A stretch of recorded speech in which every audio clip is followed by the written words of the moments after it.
অনুষ্ঠান এই অনুষ্ঠানে মাননীয় উদ্বোধক তথা প্রধান অতিথি তথা রাজ্যের মাননীয় মুখ্যমন্ত্রী শ্রী বিপ্লব কুমার দেব মহোদয় আমাদের মধ্যে এসে পৌঁছে গেছেন।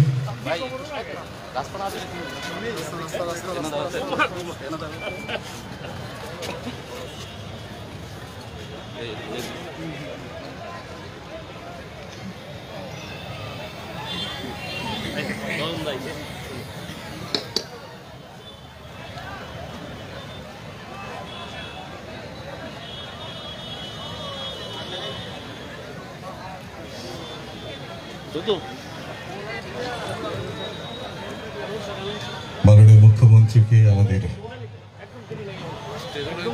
সাদর আমন্ত্রণ জানাচ্ছি এবং তার সঙ্গে কৃতজ্ঞতা জানাচ্ছি আমাদের এই অনুষ্ঠানে উপস্থিত হওয়ার জন্য।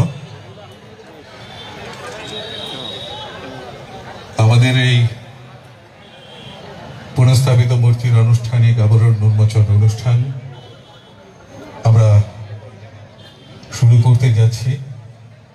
আপনারা জানেন আজকে এই অনুষ্ঠানের উদ্বোধক তথা প্রধান অতিথি হিসেবে উপস্থিত রয়েছেন এই রাজ্যের মাননীয় মুখ্যমন্ত্রী শ্রী বিপ্লব কুমার দেব মহোদয়। অনুষ্ঠানে সম্মানিত অতিথির আসন অলঙ্কৃত করবেন শ্রী রতনলাল নাথ মহোদয়। বিশেষ অতিথি হিসেবে উপস্থিত রয়েছেন এই এলাকার মাননীয় বিধায়ক শ্রী সুরজিৎ দত্ত মহোদয়। রয়েছেন একাডেমি বর্ষিয়ান প্রাক্তনী ভারতীয় রেলের প্রাক্তন প্রধান মুখ্য বাস্তুকার শ্রুতীয় শ্রী অশেষ